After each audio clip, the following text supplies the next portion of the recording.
Hello everyone! So naatay ready to pull out the ring ngayon dahil Porter 2 double cup. Maniyahang setup. Mga semi-loaded nga speaker.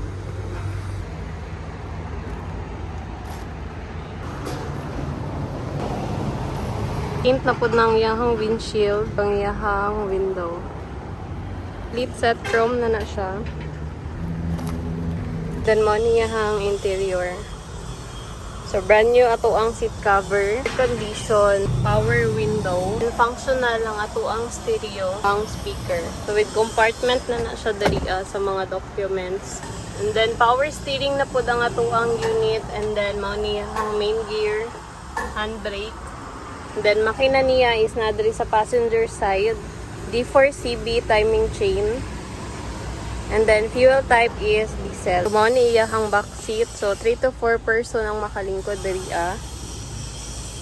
Then, diri pwede po siya mabutangan o gamit. Para comfortable ang maglingkod diri sa likod. So, manual na ang ito ang window diri sa likod. So, mao ni iyahang cargo box. 7.3 feet ang iyang kataas, and then capacity sa tuang unit is 1.5 tons. So if interested mo ani nga unit, message lang ko ninyo sa number na kung gibutang dali sa screen, or direct na lang message kaninga page. Pwede min ninyo bisitahon. We are located at Darong Santa Cruz, Davao del Sur.